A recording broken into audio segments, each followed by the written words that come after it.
भादो का महीना शंकर भगवान की शिवरात्रि साधना की रात्रि होती है। शंकर भगवान की शिवरात्रि एक आराधना की रात्रि होती है।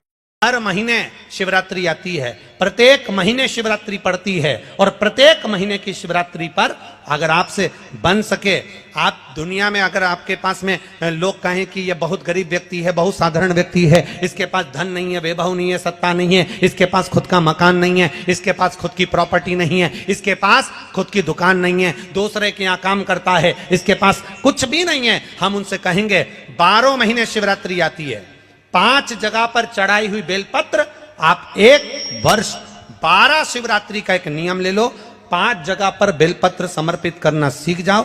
एक बेलपत्र, ये जलाधारी, बहुत ध्यान से देखना, ये चरण जहां से जल नीचे गिरता है, गणेश जी का स्थान, कार्तिकेय जी का स्थान, ये हस्तकमल माता पार्वती जी का हाथ हस्तकमल, शिवलिंग भगवान शंकर का स्थान, ऊपर से जो एक एक बूंद जल शिवलिंग के ऊपर गिर रहा है, शंकर भगवान की 5 बेटियां जया, विषहरा, शामरीबारी, दौतली, देव, बीच में जो एक मोटी सी लाइन है वो शंकर भगवान की छोटी लड़की, क्या नाम है, अशोक सुंदरी। ये पूरे शिवलिंग का वर्णन। 5 जगह पर बेलपत्र, 5 स्थान पर बेलपत्र, 12 महीने की शिवरात्रि। आप दूसरे के यहाँ काम कर रहे हो, नहीं है नौकरी, नहीं है काम, दूसरे के मकान में रह रहे हो, खुद का मकान भी नहीं, खुद का प्लाट भी नहीं, खुद की प्रॉपर्टी भी नहीं, बहुत संघर्ष की जिंदगी जी रहे हो, ठेला धका रहे, लॉरी चला रहे, गाड़ी चला रहे, ऑटो चला रहे, अपने लिए करने का प्रयास करना।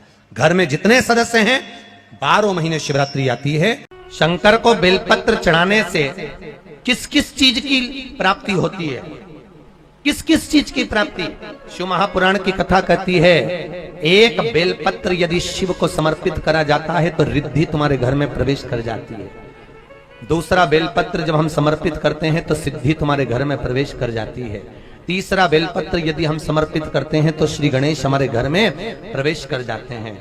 चौथा बेलपत्र यदि हम समर्पित करते हैं तो भगवान नारायण लक्ष्मी को लेकर हमारे घर में प्रवेश कर जाते हैं। और 5वां बेलपत्र जब हम समर्पित करते हैं तो भगवान शंकर गोरा जी के साथ तुम्हारे घर में प्रवेश कर जाते हैं।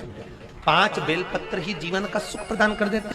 एक शिवरात्रि से लेकर 12 शिवरात्रि जो 1 वर्ष तक कर लेता है, 1 वर्ष अपनी कड़ी मेहनत के साथ में मेहनत पूरी करना, और ये 5 बेलपत्र हर महीने जो शिवरात्रि आती है उस पर समर्पित करना प्रारंभ कर दीजिए और मेहनत करना प्रारंभ कर दीजिए। आपको आपके कर्म का फल मिलेगा, साल भर के अंदर आप अच्छे बनकर बैठ सकते हैं। हर महीने की जो शिवरात्रि आती है, मासिक शिवरात्रि जो आती है, आप 12 महीने का नियम बनाओ कि मैं 12 महीने की शिवरात्रि का व्रत करूं ना करूं।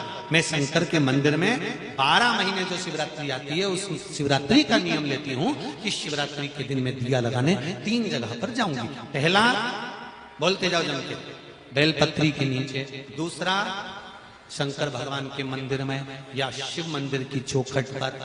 तीसरा, आंवले के वृक्ष के नीचे। ये 3 जगह पर आप प्रणाम कर कर, झोली पसार कर बाबा देवाधिदेव महादेव, माता लक्ष्मी और पार्वती के नाम से दिया लगाना प्रारंभ कर दीजिए। 3 महीने की शिवरात्रि पूरी हो, ये निश्चित है अगला पत्र आपका इस जगह पर मिलेगा कि बाबा ने मेरा ये कार्य किया। भादो का महीना, शिवरात्रि के दिन एक अक्षत, केवल 1 चावल का दाना, 1 दुर्वा के साथ शिव जी को समर्पित करना प्रारंभ करो। जिंदगी की कैसी भी तकलीफ होगी, मेरा शंकर भगवान उस तकलीफ को मिटाएगा। शंकर को जो शिवरात्रि के दिन बेर चढ़ाया जाता है, भगवान शिव पर समर्पित हुआ वो बेर का इतना महत्व महाराज। और जो देवता को उठाने के लिए बोर समर्पित करा जाता है, बेर भाजी आंवला उठो देव सांवरा, उसमें शंकर जी का भाव है, क्योंकि शिव जी का दर्शन भगवान नारायण उठते से करना चाहते हैं। सबसे पहले नेत्र खुले और मेरा शिव का दर्शन हुआ। बेर का भाव ही शिव का दर्शन का भाव। बेर चढ़ाने का बड़ा महत्व है। यहाँ चढ़ाते हैं कि नहीं चढ़ाते? चढ़ाते हैं। शिवरात्रि के दिन बेर चढ़ाने का बड़ा महत्व है। और शिवरात्रि पर चढ़ा हुआ वो बेर उठाकर ले आइए और उस बेर को उठाकर रख लीजिए। मान लो किसी को उदर से जुड़ी हुई जब तकलीफ रहती है, पेट से जुड़ी हुई तकलीफ रहती है, पेट से जुड़ी हुई कोई भी प्रॉब्लम हो, अगर पेट से जुड़ा हुआ कोई भी रोग आपको लग गया और डॉक्टर की दवाई चल रही है, सारी औषधि चल रही है, जो शिवरात्रि पर आपने बेर चढ़ाया है वो बेर अगर आपके यहां रखा हुआ है, वो बेर उस रोग वाले व्यक्ति को खिला दीजिए। आधे घंटे के अंदर पेट का दर्द, पेट की तकलीफ, पेट का कैसा भी रोग होगा एकदम आराम लग जाएगा। उस बेर में इतना दम, इतना प्रबलता आ जाती है। कितनी बड़ी औषधि होगी बेर के अंदर, जरा देखिएगा कि मेरे राम जी शबरी अम्बा के दरवाजे पर पहुंचे। आप लोग भजन में लेते रहते हो, शबरी संवारे रास्ता आएंगे राम जी, मेरा भी धन्य जीवन बनाएंगे राम जी।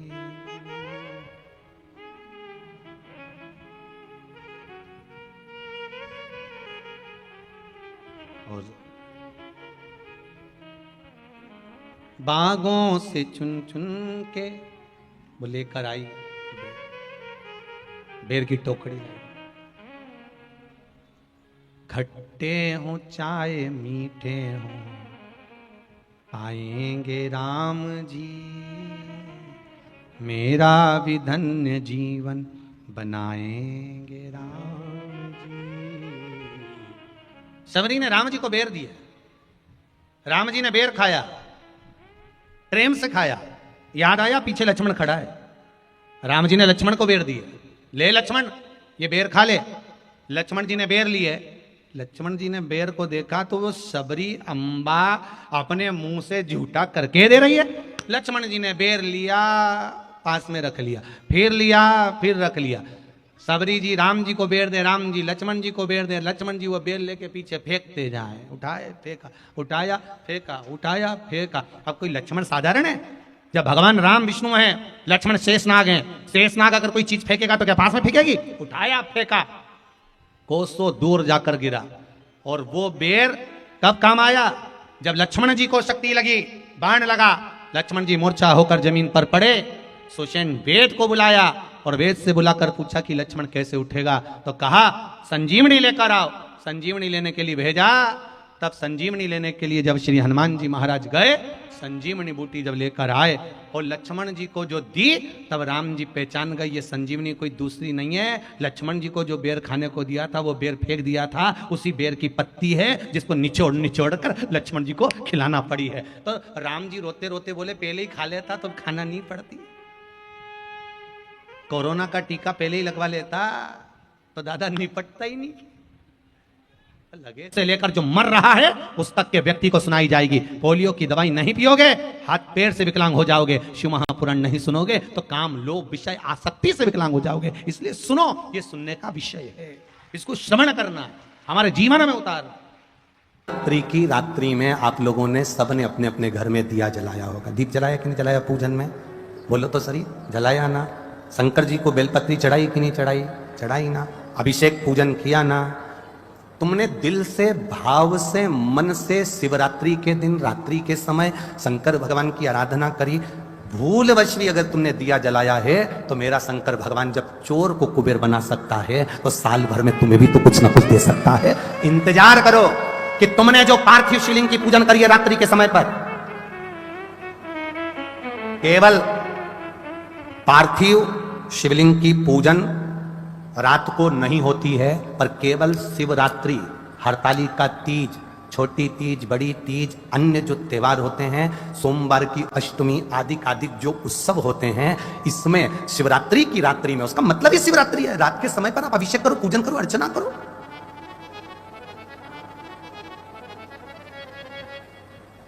उसका काम शिवरात्रि, रात भर आराधना करिए, रात भर अर्चना करिए। चक्र में महाराज वो केवल शिवरात्रि के दिन करने का होता है। कहते हैं जिसका व्यापार ना चले, व्यवसाय ना चल रहा हो, बहुत ज्यादा कष्ट में जीवन निकल रहा हो और बहुत ही ज्यादा तकलीफ हो रही हो, तो धतूरे को हल्दी में डुबोकर शंकर भगवान को शिवरात्रि के दिन रात को 12 बजे समर्पित करें।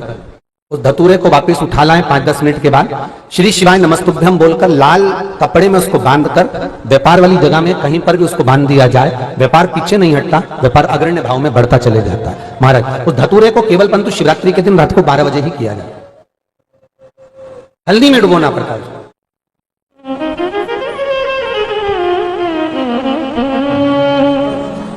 यही प्रमाण एक क्रम में और है महाराज जी। लिंग पुराण कहती है, मान लो किसी व्यक्ति को कोई एक भारी बीमारी हो गई, बड़ा रोग हो गया, और वो रोग डॉक्टर कह रहा है कि ये ठीक नहीं होना है, बहुत तकलीफ उसमें है और कष्ट ही कष्ट है, वो ठीक नहीं हो रहा, दवाइयां लग रही, गोलियां खा रहे हैं, तो महाराज उसका भी वर्णन है। 7 धतूरे, कितने धतूरे लेना है? 7 धतूरे। कोई सी भी शिवरात्रि से मतलब महीने में एक बार शिवरात्रि आती है, प्रत्येक महीने आती है। किसी भी शिवरात्रि के दिन 7 धतूरे लेकर, एक धतूरे में मूली, लच्छा, नाड़ा लपेटकर, चंद्रमौली भगवान का स्मरण कर उस मौली को लपेटकर 6 धतूरे में हल्दी लगाकर शंकर भगवान की जो जलाधारी है, जलाधारी में आपको पहले भी वर्णन किया है, सारे गणों का स्थान है। फिर जब जल बहकर सामने की ओर जाता है, जितनी दूर तक जल जाता है उतनी दूर तक भगवान शंकर के उस जल भाग को ग्रहण करने के लिए 33 कोटि देवताओं का स्थान है। इसलिए उस जल को हम लांघते नहीं है, क्योंकि वहां 33 कोटि देवता विराजमान रहते हैं। हमारा बड़ा रोग हो गया और शरीर में कष्ट है, ठीक नहीं हो रहा, चाहे लीवर से जुड़ा हो, चाहे किडनी से जुड़ा हो, चाहे कैंसर से जुड़ा हो, और मान लो शरीर में कहीं गांठ भी हो गई है और वो मिट्टी नहीं रही हो, तो महाराज निवेदन है 7 धतूरे, एक धतूरे पर मौली लपेटकर वो शंकर जी के शिवलिंग के ऊपर चढ़ाना। 6 धतूरे, उसमें से एक धतूरा भगवान श्री गणेश जी का स्थान, दूसरा धतूरा श्री कार्तिकेय जी का स्थान, तीसरा धतूरा अशोक सुंदरी का स्थान। महाराज शंकर भगवान की जगदम्बा जी के हस्तकमल के ऊपर एक धतूरा, 5, एक धतूरा जहां से जल नीचे की ओर बहकर जा रहा हो, पानी जिस जगह से नीचे गिर रहा हो बिल्कुल वहीं पर एक धतूरा चढ़ा देना है। उस धतूरे को चढ़ाने के बाद वो धतूरा वापस लेकर आना है, अवधूतेश्वर महादेव का नाम लेकर या चंपेश्वर महादेव का नाम लेकर उस धतूरे को जो बीमार व्यक्ति है उसका स्पर्श कराकर बेलपत्री के पेड़ के नीचे पटकवा देना है। महाराज धीरे धीरे रोग में आराम मिलना प्रारंभ हो जाता है, औषधियां धीरे धीरे समाप्त हो जाती हैं और व्यक्ति स्वस्थ हो जाता है। ये केवल शिवरात्रि के दिन ही होता, 12 महीने शिवरात्रि आती है, आप किसी भी शिवरात्रि को कर सकते हो, किसी भी शिवरात्रि। हेलीपैड देखकर हेलीकॉप्टर उतर जाता है, स्टेशन देखकर ट्रेन रुक जाती है, बस स्टैंड देखकर बस रुक जाती है, उसी तरह जैसे हेलीपैड देखकर हेलीकॉप्टर उतरता है, शिव भगवान की कथा जहां होती है वहां स्वयं शंकर 7 दिन 5 दिन उतरता है और वो आकर देखता है किसको क्या चाहिए, क्यों आए हैं, इतनी आस लेकर, विश्वास लेकर, आंखों से आंसू बह रहे हैं, कोई खड़े होकर कथा सुन रहा है, कोई जमीन पर सो रहा है, पानी पड़ा है, कीचड़ हो रहा है, जगह नहीं मिल रही तो भी रात का विश्राम कर कर मेरे लिए इतना बेचैन होकर कथा का इंतजार कर रहा है, क्या चाहिए। शिव देखता है, शिव देखता है, इसको क्या चाहिए। तब मेरा बाबा भोलेनाथ आपको पंडाल में पड़ा हुआ देखकर कहता है कि अब चिंता मत करना, तुम मेरे दरवाजे तक आ गए, अब मैं तेरा दुख मिटाने तेरे दरवाजे तक पहुंच जाऊंगा, तकलीफ नहीं देख सकता। और कृपा की ना हो जो आदत तो सुनी रे अदालत तुम्हारी, उसके ऊपर है। सबका किया है मेरा भी उद्धार कीजिए, उद्धार कीजिए, है त्रिशूलधारी महादेव नमन चरणों में स्वीकार कीजिए, सबका किया है मेरा भी उद्धार कीजिए, उद्धार कीजिए। तुझसे यही आस है। जिन्होंने कथा सुनी होगी उनके स्मरण में होगा, स्त्री नारी जब भी नमः शिवाय का जाप करती है तो वो शुरू में ओम नहीं लगाती, शुरू में क्या बोलती है, नमः शिवाय, ओम नमः शिवाय, ओम नमः शिवाय। पुरुष जब नमः शिवाय का जाप करता है शुरू में ओम लगाता है, ओम नमः शिवाय, ओम नमः शिवाय। स्त्री चालू करेगी तो नमः शिवाय से चालू करेगी, नमः शिवाय, ओम नमः शिवाय। गोली को खाना है, इंजेक्शन को लगवाना है और दवाई को पीना है। मंत्र बोलने का भी तरीका है। जो माताएं कहती हैं हम शंकर के मंदिर जाते हैं, ओम नमः शिवाय का इतना जाप करते, बाबा सुनता नहीं है, तुम डायरेक्ट ओम नमः शिवाय बोलती हो। दवाई खाने का तरीका, कोई कोई दवाई दूध से लेना पड़ती है, कोई कोई दवाई पानी से लेना पड़ती है, कोई कोई दवाई मुंह में रख लो नहीं तो गुलिक जाए, ऐसी दवाई का तरीका है। उसी तरह मंत्र का तरीका है। जब माताएं शिव के मंदिर में बैठकर नमः शिवाय, ओम नमः शिवाय, ओम नमः, यहां से चालू कर कर जब चालू करती है तो शिव सुनता है। और जिन जिन को याद नहीं रहता तो हम उनसे कहते हैं फिर कुछ मत जपो, श्री शिवा नमस्तुभ्यं जप।